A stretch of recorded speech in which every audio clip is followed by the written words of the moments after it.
Hello, family. This is your friend Kenesha, and welcome to another episode of Momentum Mondays. That's right. This is an opportunity where I get to come alongside of you, encourage you, inspire you, get you pumped up. That's right. Today is due day. As one of my mentors says, it is time to go. Now, you know that my absolute favorite word in the world is what? It is transformation. And when we have transformation, we break that word down. And I like the base word, which is transform. And that means to make a thorough or dramatic change in character, form, or appearance. And then when I break transform down with the acronym, I've come up with trans, which is taking real people and navigating towards success. And form is forcing ourselves into radical metamorphosis or focusing on the right mindset. So last week was Thanksgiving week, and hey, it's worthy of saying it again. Let's be thankful. I know we are at the end of the year 2021. I know that COVID is partially out, still partially in, but we should be thankful anyway. And I know that I thank God every day, just that I have life and life more abundantly. So let's get into it. So we've been talking about think yourself into victory. That's right. I know that you want to be victorious because I know that I want to be victorious. So when we think of this notion of victory, right, we think about just doing stuff. But first of all, it starts with our thinking. So we went all the way back to a couple of weeks ago. We talked about this notion of visualization, that we have to see ourselves doing things before we can see ourselves doing things. We have to do things up here in the eye of our mind before sometimes we do things on the outside. So that premise and concept is called visualization.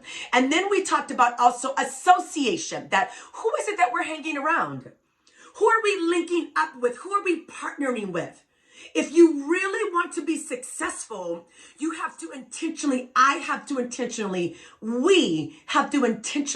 put ourselves in growth environments and environments of success. And check this out. Sometimes that's going to cost money. It's going to cost you money to fly to that conference. It's going to cost you money to buy the book. It's going to cost you money to pay for a coaching session. But who you associate with matters. And today we're going to be talking about, we got to get to action. So we'll be coming from this book again, Thinking for a Change, by one of my wonderful mentors, Dr. John C. Maxwell. And for the last few weeks, I've been telling you this story about a character. Well, this is actually not a character, but it's a true person. And his name is Richard, but we call him Rich. And Rich wanted to be a professional bull rider, R-I-D-E-R, a professional bull rider. So I don't want that to throw you off. It doesn't matter what the profession is, what the dream is. The concepts and the precepts are the same. Right? So his mentor, Gary, who he was associated with, said, he didn't start him off going to practice riding bulls. He started him off with thinking and reading and really infiltrating his mind with positive thinking. He had him read book upon book upon book upon book about our thinking, about his thinking. But again, we want to relate that to us, right? Correct? So then he talked to him about getting out of the amateur bull riding network. And if you really want to be a professional, now put yourself out there in the professional market. Then he talked to him about the visualization. Before you see yourself riding a bull, you need to ride a bull, right? That's that visualization concept. And then the association. His mentor told him, ensure that you only go on the circuit with winners. And I know that might be an ouch. But if you're really trying to win, we are trying to win, we have to be mindful of our association. So I did not want to leave you hanging. I wanted to read the last part of this story. And let's see how it turned out for Rich. So he says this. He says, Dr. Maxwell, I'd like to tell you, and this is page 10, that I went on to win the world championship. Let's see. He says, I didn't. He says, but I did win a lot of rodeos. And he said, I did make a lot of money riding in the professional bull riding circuit. This cowboy eventually left the rodeo circuit and married a wonderful woman. We now own, check this out. Here is the fruit of positive thinking, thinking yourself into victory. He said, we now own one of the largest employment agencies on the central coast of California. He says, I guess I'm still thinking my way to the top. So he had success in the bull riding market and circuit, but he also had other success, I would propose to say, because he changed his thinking. He says, but to make progress in any field, here's what Dr. John C. Maxwell says, you have to take action. So now that is going to be my anchor to you. We now want to take action. But the success of the action you take depends entirely on how you think beforehand. He said, what Claude M. Bristol wrote in The Magic of Believing is true. Please go out and buy that book again. It's called The Magic of Believing. The Magic of Believing. The Magic of Believing by Claude M. Bristol. Now listen to me. Listen to me. I love this book.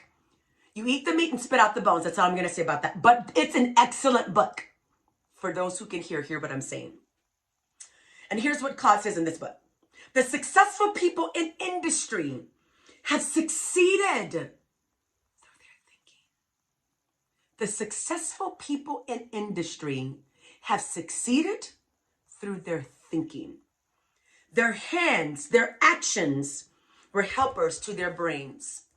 So I want you to have action. We have to have action. But listen to me. The action that we have, listen to this, they're simply embodied thoughts.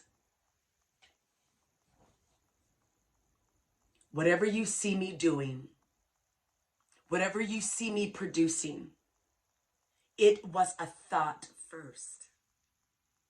This book, this tangible book, this is Dr. John C. Maxwell's embodied thought. He thought about writing this book first. Then he allowed his thinking to become writing on the page, on the computer, and then it was produced into this physical book.